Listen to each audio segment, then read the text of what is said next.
My self Annu and I am a medical student. So इस video में हम बात करने वाले हैं कि जो CAPF के जो एप्लीकेशन फॉर्म आप जानते हो कि स्टार्ट हो चुके हैं, तो वो हम कैसे फिल करें, क्योंकि कई बच्चे मेरे पास मैसेज करके मतलब कमेंट करके बहुत सारे डाउट्स पूछ रहे हैं और कई सारी चीज़ें हैं जो मैं इस वीडियो में आपको बताने वाली हूँ। तो ध्यान से इस वीडियो को लास्ट तक देखना, क्योंकि एक इंपॉर्टेंट इन्फॉर्मेशन मैं बता दूं कि जो लास्ट डेट है सबमिट किया, आपके जो एप्लीकेशन फॉर्म सबमिट होने की, वो 3 अगस्त है।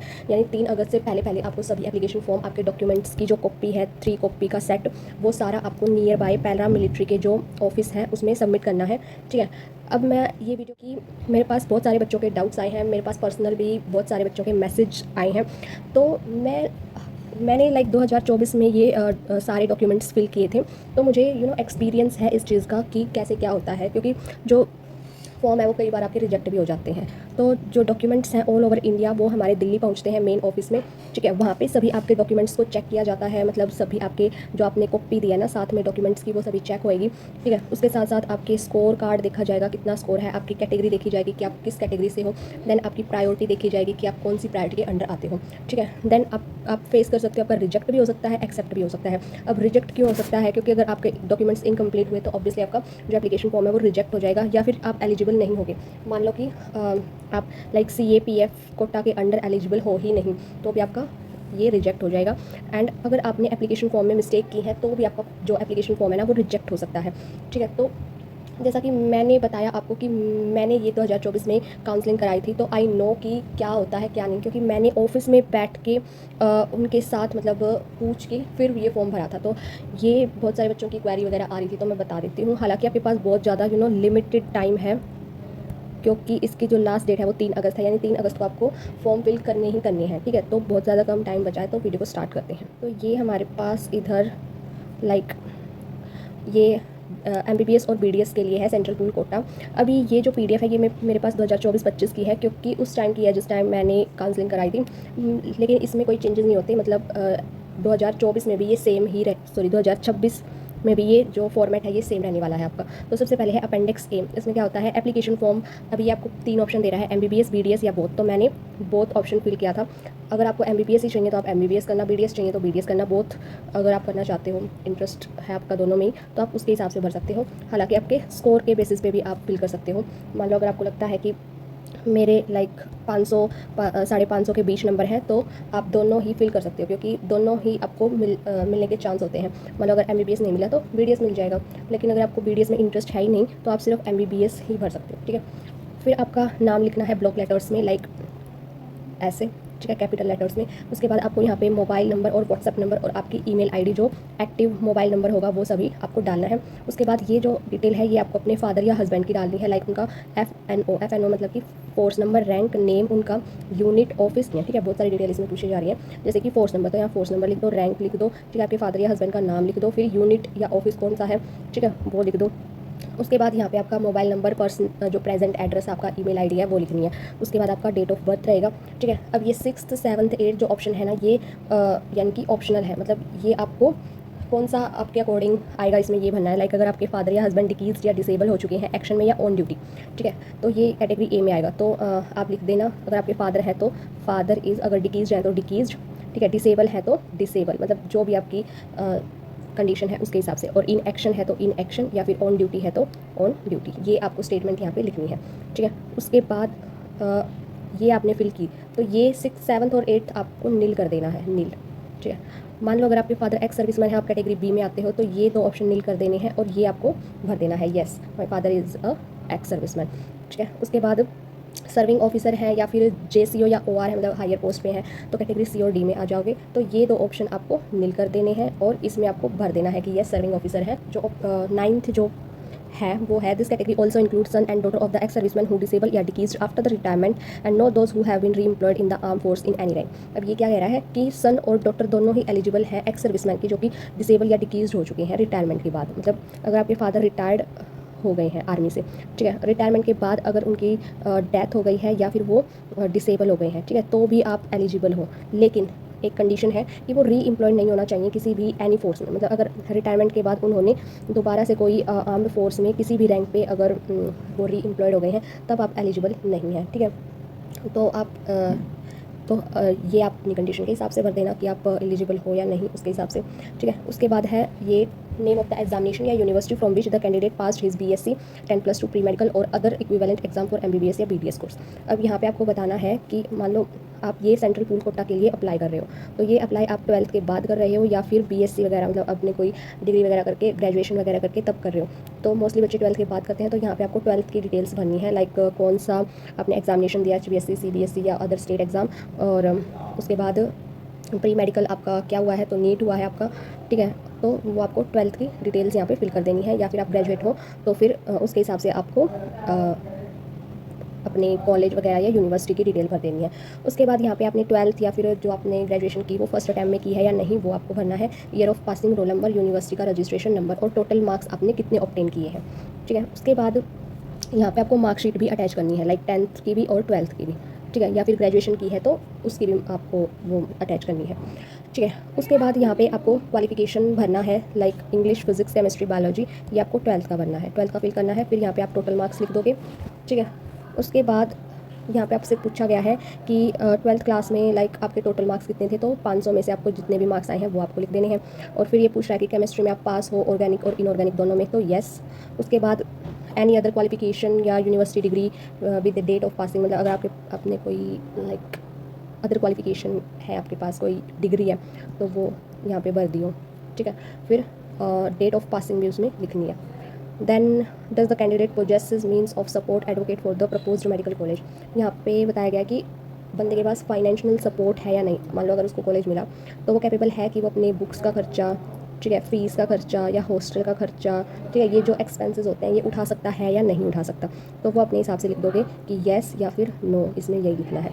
उसके बाद has the candidate apply for the admission to any other medical college under the control of the state government, if some तो name of the college and वो किस कैटेगरी पे उसको कॉलेज मिला है वो लिखना है, ठीक है। अगर आपने कहीं और एडमिशन के लिए अप्लाई किया हुआ है और आपको एडमिशन मिल चुका है तो आपको ये बताना है कि किस कैटेगरी से आपको वो कॉलेज मिला है, ठीक है। उसके बाद यहाँ पे 3 मेडिकल कॉलेज आपको लिखने हैं, डेंटल कॉलेज, मतलब यहाँ पे आपको अपनी चॉइस लिखनी है MBBS या फिर BDS के हिसाब से, जो आपने 3 चूज़ किए थे, ठीक है। 3 ऑप्शन आपने कौन सा चूज़ किया है। अगर आपने MBBS ही चूज़ किया है तो सिर्फ आपको यहाँ पे MBBS के 3 कॉलेज भरने हैं। अगर आपने BDS चूज़ किया है तो BDS में तो 3 ही कॉलेज हैं, तो वो आपको यहाँ भरने हैं। और अगर आपने बोथ ऑप्शन फिल किया है तो यहाँ पे मिक्स आप भर सकते हो, ठीक है। उसके बाद है ये डिक्लेरेशन में यहाँ पे आपकी प्लेस आ जाएगी, ये पढ़ लेना कि हाँ हम रूल्स रेगुलेशन, लाइक अगर हमें मिलता है कॉलेज तो हम रूल एंड रेगुलेशन फॉलो करेंगे, और ये सब डेट लिख के आपने सिग्नेचर कर देना है, ठीक है। उसके बाद फॉर्म और सिर्फ सर्विंग ऑफिसर्स के लिए ही होता है, son and daughter of the serving officer, यानी कि जो रिटायर्ड वाले हैं या फिर जिनके फादर या हस्बैंड डिकीज या डिसेबल हैं वो इस फॉर्म को स्किप कर देंगे, ठीक है। ये सिर्फ है सर्विंग ऑफिसर के लिए। तो यहाँ पे लाइक अपने फादर का नेम और अपना नाम, रैंक वैंक, और फिर आपको असिस्टेंट ऑफिसर के सिग्नेचर कराने हैं, ठीक है, साइन कराने हैं और स्टैम्प भी लगवाना है, ठीक है। ये 2 काम आपको कराने हैं। उसके बाद फिटनेस सर्टिफिकेट सभी के लिए होता है, ठीक है। फिटनेस सर्टिफिकेट में लाइक आप कुमारी हैं अन्नू, ठीक है, आपके फादर का नाम, ठीक है। उसके बाद यहाँ पे किसके साइन होंगे, यहाँ पे MO के साइन होंगे, ठीक है। और कहाँ से आपने कराया है, किस तारीख को आपने कराया है। अब यहाँ पे जो फिटनेस सर्टिफिकेट है ना, ये आपको सिविल हॉस्पिटल में करवाना है, ठीक है। नियर बाय का जो भी सिविल हॉस्पिटल है वहाँ पे जो मेडिकल ऑफिसर है वो आपका एक रूटीन चेकअप करेंगे, लाइक आपका विज़न टेस्ट कर लेंगे या फिर कलर विज़न हो जाएगा आपका टेस्ट, आपका वेट मेज़र कर लेंगे, ठीक है। उसके बाद आपसे लाइक जनरली पूछ लेंगे कि आपको कोई एलर्जी वगैरह तो नहीं है या कोई और डिज़ीज़ वगैरह तो नहीं है, तो फिर यहाँ पे वो लिख देंगे कि no chronic disease and something, report जो है वो बिल्कुल नॉर्मल है। और अगर मान लो कई केसेस में ऐसा होता है कि वो आपको एक बेसिक रिपोर्ट भी बना के दे तो वो भी आप इसके साथ अटैच कर सकते हो, ठीक है। अगर मान लो वो या तो वो यही लिख देंगे कि सब कुछ नॉर्मल है, ठीक है, everything is normal and academic purpose के लिए है, क्योंकि मेरे केस में तो यही लिखा था कि इसको कोई क्रोनिक इलनेस वगैरह नहीं है एंड रिपोर्ट जो है इसकी नॉर्मल है और ये सिर्फ अकेडमिक पर्पज़ के लिए है, ठीक है, ताकि कोई इसका मिसयूज़ ना कर सके, ठीक है। यहाँ पे साइन और स्टैम्प 2 चीज़ें इंपॉर्टेंट है, मतलब साइन होना इज़ नॉट इनफ, स्टैम्प भी आपको चाहिए। उसके बाद अंडरटेकिंग भी सभी के लिए ही होता है, यहाँ पे अपना नाम लिख के और आप सन है या डॉटर है उसके हिसाब से, फिर यहाँ पे लाइक लास्ट में आपके अपने सिग्नेचर आ गए, यहाँ पेरेंट्स के सिग्नेचर आ गए, ठीक है। अब आपको और करके दिया है तो आप सिर्फ यही भर सकते हो, इसका कोई इतना नीड नहीं है। उसके बाद यहाँ पे है एक चेकलिस्ट में आप येस या नो ही करोगे, कि आपने अपेंडिक्स ए भरा, येस। आप अगर आपके पास मतलब सर्विंग सर्टिफिकेट है, आपने फॉर्म ओ भरा होगा तो येस, नहीं भरा होगा तो नो। उसके बाद फिटनेस और अंडरटेकिंग तो सभी को भरना है तो येस। नीट का रिजल्ट सभी के पास है तो येस। 12th की मार्कशीट येस। अगर जिसके पास कैटेगरी सर्टिफिकेट है लाइक ST SC OBC वगैरह, तो वो अपना येस कर देंगे कि yes we have category certificate. जिनके पास डेथ सर्टिफिकेट है वो येस कर देंगे, जिनके पास नहीं है वो नो कर देंगे। जिनके फादर रिटायर्ड है तो उनके पास PPO या रिटायरमेंट सर्टिफिकेट होगा तो वो येस करेंगे, जिनके पास नहीं होगा तो वो नो करेंगे।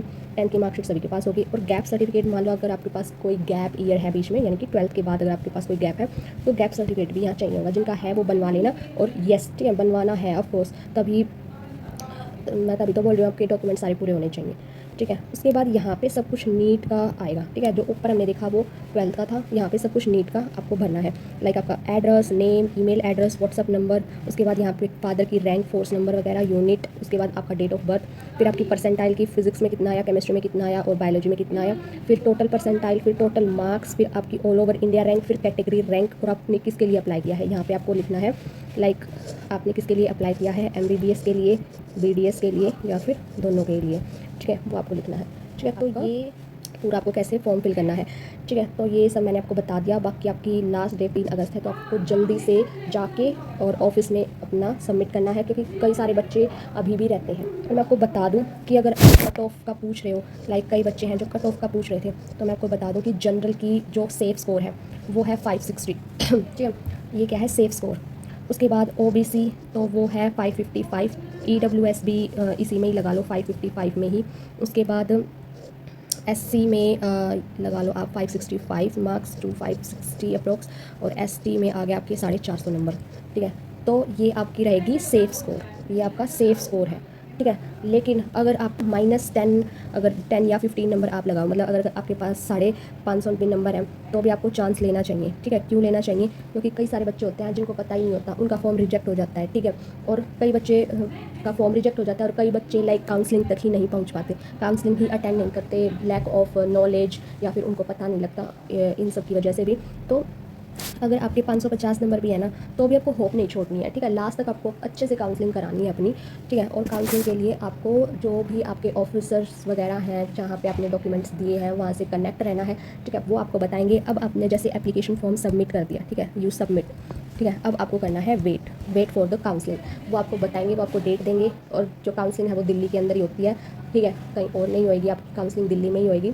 और वो आपको बताएंगे, बाकायदा डेट देंगे, ठीक है। और ये बताएंगे आपको कॉल या फिर ईमेल पे, ठीक है। तो जिनको भी कॉल या ईमेल आएगा, इसका मतलब वो सेलेक्ट हो चुके हैं, उनका फॉर्म एक्सेप्ट हुआ था आगे, ठीक है। और वो मतलब कहीं ना कहीं उनका नंबर आ सकता है, ठीक है। और जिनके पास कॉल या ईमेल नहीं आया, इसका मतलब ये है या तो आपका एप्लीकेशन फॉर्म ही रिजेक्ट हो चुका है, या फिर आपका स्कोर उतना नहीं बन रहा है कि आप काउंसलिंग में भी पार्टिसिपेट कर पाओ, ठीक है। तो ऐसा होता है। So that's all for today's video. आप मुझे कमेंट में बता सकते हो कि नेक्स्ट वीडियो में किसके ऊपर बनाऊँ, क्योंकि आपने लाइक जो मेरी पिछली वीडियो थी उसमें आपका बहुत अच्छा रिस्पांस देखा मैंने, बच्चों के कमेंट्स देखे। देन मेरे को लगा, मतलब मेरे को मोटिवेशन आया कि हाँ, मेरे को इस बारे में बनानी चाहिए, क्योंकि ये चीज़ मैं जानती हूँ, लाइक मुझे पता है, क्योंकि मैंने भी ये सेम चीज़ें फेस की हैं 2 साल पहले, ठीक है, 2024 में। तो इसलिए मेरे को पता है कि बच्चों को क्या डाउट्स आ रहे होंगे, अभी उनके मन में क्या चल रहा होगा, क्या नहीं। तो इसीलिए ये मैं वीडियो बना रही हूँ आप सबके लिए, ठीक है। So thank you so much for watching my videos. So thank you so much.